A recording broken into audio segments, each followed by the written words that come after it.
ઓહ, ઉનાળો એટલે કે કાળઝાળ ગરમી અને એની સાથે જ આવે છે આકાશને આંબતું લાઇટ બિલ. હવે આ બંનેથી બચવા માટે લગભગ દરેક ઘરમાં એક સવાલ તો થતો જ હોય છે. શું એસી સાથે પંખો ચલાવવો જોઈએ? શું એનાથી કોઈ ફાયદો થાય? તો ચાલો આજે આપણે આ જ સવાલનો જવાબ શોધીએ, અને એ પણ એક પ્રેક્ટિકલ પ્રયોગ કરીને. હવે આ એક એવો સવાલ છે ને કે જેના પર જેટલા લોકો એટલી સલાહ. કોઈ કહેશે અરે હા, પંખો તો ચલાવવો જ જોઈએ, તો કોઈ કહેશે ના ના, એનાથી તો વીજળી ડબલ વપરાય. પણ આજે આપણે કોઈની વાત સાંભળીને નહીં, પણ એકદમ સિમ્પલ પ્રયોગ કરીને જોઈશું કે સાચું શું છે. એકદમ દૂધનું દૂધ ને પાણીનું પાણી કરી દઈએ. તો ચાલો શરૂ કરીએ. પણ આપણો જે મેઇન પ્રયોગ છે ને એના પર જઈએ પહેલાં એસી વિશેની એક બહુ જ મોટી ગેરસમજ છે, એને દૂર કરવી જરૂરી છે. હા, પેલી 18 ડિગ્રીવાળી વાત. બધાને એમ જ લાગે કે એસીને 18 પર સેટ કરી દો એટલે રૂમ ફટાફટ બરફ જેવો ઠંડો થઈ જશે. પણ શું આ સાચું છે? ચાલો જોઈએ. સાચું કહેજો, આપણે બધા જ આવું કરીએ છીએ ખરું ને? બહારની આગ ઝરતી ગરમીમાંથી ઘરમાં આવીએ એટલે પહેલું કામ શું કરીએ? સીધું એસીનું રિમોટ હાથમાં લઈને તાપમાન ઘટાડીને 18 પર સેટ કરી દઈએ. મનમાં એમ થાય કે બસ હવે તો સીધી હિમાલયમાંથી ઠંડી હવા આવશે. પણ શું ખરેખર એવું થાય છે? વેલ, પ્રયોગમાં એકદમ ચોંકાવનારી વાત સામે આવી. જ્યારે એસીના વેન્ટમાંથી જે હવા નીકળે છે ને એનું તાપમાન માપવામાં આવ્યું, ત્યારે ખબર પડી કે તમે રિમોટ પર 26 ડિગ્રી સેટ કરો, 24 કરો કે પછી 18, એસીમાંથી નીકળતી હવાનું તાપમાન તો લગભગ 14 ડિગ્રી જ હોય છે. હા, એનો સીધો મતલબ એ થયો કે એસી હંમેશા એક સરખી જ ઠંડી હવા બહાર ફેંકે છે, સેટિંગ ગમે તે હોય. તો સવાલ એ થાય કે તો પછી રિમોટ પરના આ આંકડાનો મતલબ શું? તો જુઓ, એ છે કટ ઓફ ટેમ્પરેચર. સિમ્પલ ભાષામાં કહું તો તમે જે તાપમાન સેટ કર્યું છે, માની લો કે 24 ડિગ્રી, તો રૂમનું તાપમાન 24 ડિગ્રી પર પહોંચશે એટલે એસીનું કોમ્પ્રેસર બંધ થઈ જશે. એનાથી ઠંડી હવા ફેંકવાની સ્પીડ કે ઠંડકમાં કોઈ ફરક નથી પડતો. ટૂંકમાં 18 પર સેટ કરવાથી રૂમ જલ્દી ઠંડો નથી થતો, બસ તમારું એસી વધુ સમય સુધી ચાલ્યા કરે છે, અને હા, બિલ પણ વધારે આવે છે. ચાલો, તો 18 ડિગ્રીવાળી ગેરમાન્યતા તો હવે દૂર થઈ ગઈ. હવે પાછા આવીએ આપણા મૂળ સવાલ પર. એસી એકલું ચલાવવું વધુ સારું કે પંખા સાથે? આ જાણવા માટે એક નાનો પણ ખરેખર બહુ જ રસપ્રદ પ્રયોગ કરવામાં આવ્યો. પ્રયોગની ગોઠવણ એકદમ સિમ્પલ હતી. એક રૂમ લેવામાં આવ્યો જેનું તાપમાન હતું 30.2 ડિગ્રી સેલ્સિયસ. પહેલા સ્ટેપમાં આ રૂમમાં ફક્ત એસીને 26 ડિગ્રી પર 1 કલાક માટે ચલાવવામાં આવ્યું અને પછી તાપમાન નોટ કર્યું.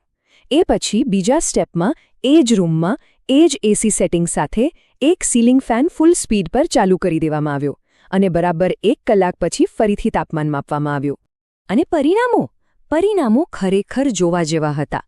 જ્યારે રૂમમાં ફક્ત એસી ચાલતું હતું ત્યારે 1 કલાક પછી તાપમાન ઘટીને 27.8 ડિગ્રી થયું.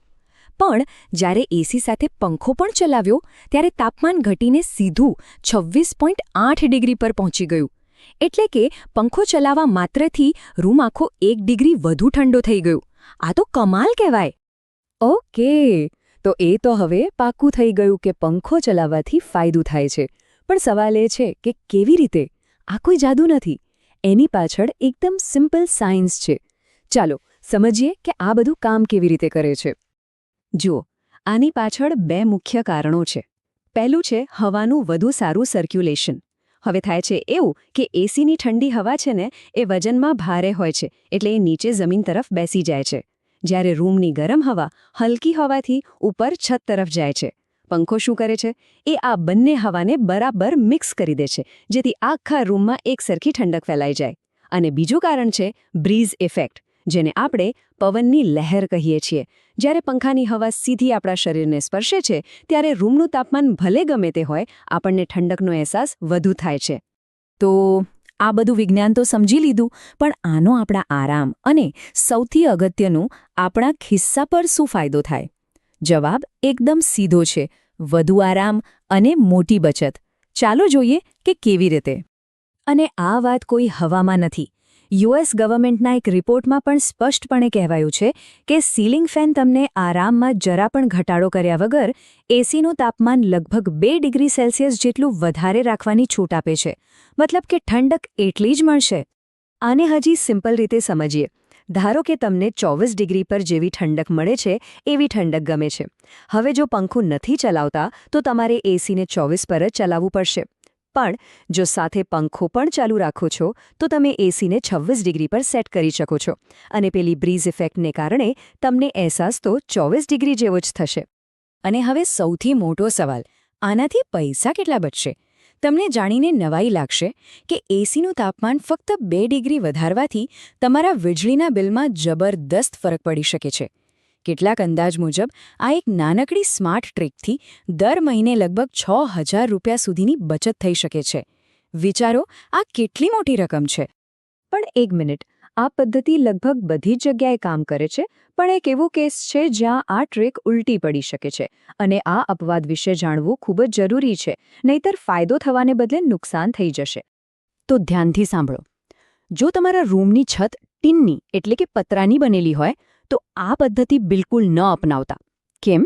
કારણ કે ઉનાળામાં પતરાની છત એકદમ ભઠ્ઠીની જેમ તપી જાય છે અને બધી જ ગરમી નીચે રૂમમાં ફેંકે છે. હવે આવી સ્થિતિમાં જો તમે પંખો ચલાવશો તો એ ઠંડી હવા ફેલાવાને બદલે છત પરથી આવતી ગરમ હવાને જ આખા રૂમમાં ફેલાવશે. આનાથી રૂમ વધુ ગરમ લાગશે અને તમારે એસીને રૂમ ઠંડો કરવા માટે ડબલ મહેનત કરવી પડશે. તો એસી અને પંખાની આખી ચર્ચા હવે એકદમ સ્પષ્ટ થઈ ગઈ છે. પણ આ વાત એક બીજો મોટો સવાલ ઊભો કરે છે.